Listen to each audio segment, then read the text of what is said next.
ചതയ നക്ഷത്രം. ചതയ നക്ഷത്രക്കാർ കുംഭക്കൂറിൽ പെടുന്ന നക്ഷത്രക്കാരാണ്. ഇവരെ സംബന്ധിച്ച് ഇവർക്ക് ഏഴരശനിയുടെ ഒരു കാലഘട്ടം തന്നെയാണ്. 5 വർഷം കഴിഞ്ഞു. അത് 2ാം ഭാവത്തിന് അങ്ങനെ 3ാം ഘട്ടത്തിലേക്ക് കിടക്കുകയാണ്. അപ്പോൾ ഏഴരശനിയിൽ 5 വർഷം കഴിഞ്ഞു, ഇനി 3ാം ഭാവത്തിലേക്ക് കിടക്കുകയാണ് അത് ചെയ്യുന്നത്. ഇപ്പോൾ ഇനി 2 വർഷക്കാലം കൂടി നമുക്ക് ഈ ഒരു ഘട്ടമുണ്ട്. അപ്പോൾ ഇവരെ എന്ന് വെച്ചിട്ടുണ്ടെങ്കിൽ ലഗ്നത്തിൽ തന്നെ രാഹു വന്ന് നിൽക്കുന്നുണ്ട്. കുംഭക്കൂറിൽ തന്നെ രാഹു വന്ന് നിൽക്കുന്നത് കൊണ്ട് നമ്മൾ വളരെയധികം ശ്രദ്ധിക്കണം. രാഹു സ്കിന്നിന് രോഗങ്ങളെ ഉണ്ടാക്കും.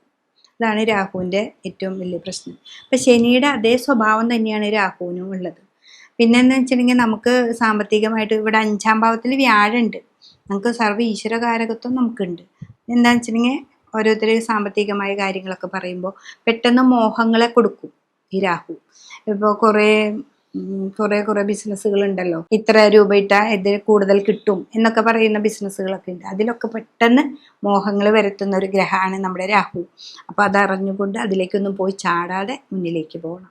അതാണ് നമുക്ക് ഇതിൽ ഏറ്റവും കൂടുതൽ ഈ കുംഭത്തിലെ എല്ലാ നക്ഷത്രക്കാരോട് പറയാനുള്ളത്.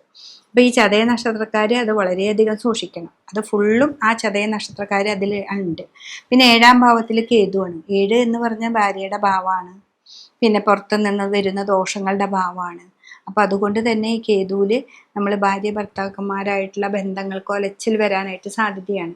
അപ്പം അത് നിങ്ങൾ അത് മനസ്സിലാക്കി എന്തുണ്ടെങ്കിലും ഭാര്യയുടെ അടുത്ത് കാര്യങ്ങളൊക്കെ ചർച്ച ചെയ്യുക, അല്ലെങ്കിൽ ഭർത്താവിൻ്റെ അടുത്ത് പറഞ്ഞ് മുന്നോട്ട് പോകാനായിട്ട് സാധിക്കണം.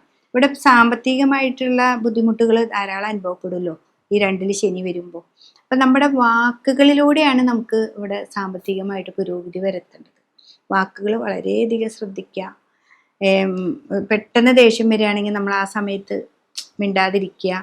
എന്നിട്ട് പിന്നേക്കാക്കുക, അവരോട് ചോദിക്കാം എന്നുള്ള രീതിയിലൊക്കെ നമുക്ക് ചെയ്യാം. അപ്പോൾ ഇവിടെ എന്താണെന്ന് വെച്ചിട്ടുണ്ടെങ്കിൽ നമ്മുടെ ദേഷ്യത്തെ കുറയ്ക്കേണ്ട ഒരു സമയമാണ്. അതാണ് നമ്മളിവിടെ ഏറ്റവും കൂടുതൽ പറയേണ്ട ഒരു കാര്യം. പിന്നെ ഈ 7ാകുന്നത് കൊണ്ട് ഉദര സംബന്ധമായ രോഗങ്ങളെ ഉണ്ടാക്കും. ഗണ്ഡനാണ് അവിടെ വരുന്നത്. അപ്പോൾ ആ ഗണ്ഡന ദോഷങ്ങളെ നമ്മൾ ശ്രദ്ധിക്കണം. രോഗത്തിനേക്കാൾ ഉപരി ഭാര്യയും അല്ലെങ്കിൽ കുടുംബക്കാരൊക്കെ ആയിട്ടുള്ള തർക്കങ്ങളോ വിഷയങ്ങളോ ഒക്കെ ഉണ്ടാക്കും. അത് ഈ കേതു ആവുമ്പോൾ ചൊവ്വയുടെ ക്ഷേത്രമാണ്. ചൊവ്വയുമായി ബന്ധമുണ്ട്. അപ്പോൾ ആ ചൊവ്വ എന്ന് പറഞ്ഞെങ്കിൽ ഭൂമിയാവാം, സഹോദരങ്ങളാവാം, പിന്നെ നമ്മുടെ കർമ്മ മേഖലയും കൂടിയാണ്. അപ്പോൾ കർമ്മത്തിലുണ്ടാകുന്ന ദോഷങ്ങളെ നമ്മളെ ഗണ്ഡിക്കും. അപ്പോൾ അതൊന്നും വളരെയധികം ശ്രദ്ധിക്കുക. ജയദുർഗാ മന്ത്രം കൊണ്ട് പൂജ ചെയ്യുക. വിഷ്ണു ക്ഷേത്രത്തിൽ പോയിട്ട് വിഷ്ണു നാരായണ പൂജ ചെയ്യുക. ഇതൊക്കെ ചെയ്യുമ്പോൾ വളരെ മാറ്റങ്ങൾ നമുക്ക്. 7ാം 7.5 വർഷവും നമ്മൾ അനുഭവിച്ച പ്രശ്നങ്ങളിലൂടെ നിന്ന് പിന്നെ 2 വർഷം കൂടി നമുക്ക് നല്ലതാണ് തരുന്നത് ശനി. അപ്പം അത് മനസ്സിലാക്കിക്കൊണ്ട് നമ്മുടെ സാമ്പത്തികമായ പുരോഗതിയിലേക്ക് പോകുമ്പോൾ വാക്കുകൾ നമ്മൾ വളരെയധികം കെയർ ചെയ്യണം. അതുപോലെ കുട്ടികളാണെങ്കിലും മേലുദ്യോഗസ്ഥന്മാരുടെ അടുത്ത് അല്ല ടീച്ചേഴ്സിൻ്റെ അടുത്ത് സംസാരിക്കുമ്പോൾ, അതേപോലെ നമ്മൾ ഒരു തൊഴിൽ നിൽക്കുമ്പോൾ അവരുടെ മേലുദ്യോഗസ്ഥന്മാരോട് സംസാരിക്കുമ്പോഴൊക്കെ വളരെ കെയർ ചെയ്തിട്ട് നമ്മൾ കൂടുതൽ സംസാരിക്കാതെ ഒരു ദിവസമൊക്കെ ആഴ്ചയിൽ ഒരു ദിവസം നമ്മൾ ഫാസ്റ്റിംഗ് എന്ന് പറയുന്ന പോലെ ഒരു മൗനവ്രതം പോലെയൊക്കെ എടുക്കുക. അപ്പോൾ അത് കുറച്ചൊക്കെ അങ്ങനെയാവുമ്പോൾ നമുക്കൊരു മാറ്റം വരും. പിന്നെ മെഡിറ്റേഷൻ ചെയ്യുക. നന്നായിട്ട് നിങ്ങളുടെ ഉപാസന മൂർത്തി ഏതാണോ അതിനെ നന്നായിട്ട് മെഡിറ്റേറ്റ് ചെയ്യുക. ഇവിടെ 2ൽ ശനിയാണെങ്കിൽ ശിവനെ നന്നായിട്ട് ഓം നമ ശിവായ ജപിക്കുക. ദേവിയാണെന്ന് വെച്ചിട്ടുണ്ടെങ്കിൽ ദേവിയുടെ സഹസ്രനാമങ്ങൾ ചൊല്ലുക.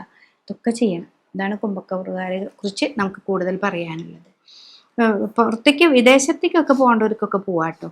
അത് നല്ലൊരു സമയമാണ്. 7ാം ശനിയുടെ കാലഘട്ടത്തിൽ നമ്മുടെ ദേശത്ത് നിന്ന് മാറി നിൽക്കുന്നത് ഏറ്റവും ഗുണം കിട്ടുന്നൊരു സമയമാണ്. അതിനൊക്കെ ഏറ്റവും ഉചിതമായ ഒരു സമയം തന്നെയാണ്. അപ്പോൾ ഇത് സാമ്പത്തിക വിഷയം നന്നായിട്ട് നോക്കുക. കർമ്മത്തെ വളരെയധികം ശ്രദ്ധിക്കുക. കുടുംബക്ഷേത്രവുമായി ബന്ധപ്പെട്ട് നിൽക്കുന്നവരാണെങ്കിൽ ഏറ്റവും കൂടുതൽ നിങ്ങളുടെ ദേവിയെ നന്നായിട്ട് ഉപാസിക്കുക. ഗുരുകാരണന്മാരുണ്ടെങ്കിൽ അവരെ നന്നായിട്ട് ഉപാസിക്കുക. എന്ന് വെച്ചാൽ 7ാം ഭാവം നമ്മുടെ സൂര്യൻ്റെ രാശിയാണ്. അപ്പോൾ അങ്ങനെ ക്ഷേത്ര വിഷയവുമായി ബന്ധപ്പെടുമ്പോൾ അതിനെ സൂര്യനായിട്ടാണ് നമ്മൾ കണക്കാക്കുന്നത്. സൂര്യൻ ആരാണ്? മുത്തപ്പനാണ്. അപ്പം നമ്മുടെ കുടുംബക്ഷേത്രത്തിൽ മുത്തപ്പൻ ഉണ്ടാവാം. മറ്റേ ഇഷ്ടപ്പെടുന്ന പ്രത്യക്ഷ ദേവതകളായിട്ടുള്ള കരിങ്കുട്ടി, വീരഭദ്രൻ അവരൊക്കെ ഉണ്ടാവാം. അപ്പോൾ അവരെയൊക്കെ നന്നായിട്ട് പ്രാർത്ഥിച്ച് മുന്നോട്ട് പോവുകയാണെങ്കിൽ ഈ ചതയ നക്ഷത്രക്കാർക്ക് ഏറ്റവും നല്ലൊരു സമയമായിട്ട് മുന്നോട്ട് പോകാൻ സാധിക്കും.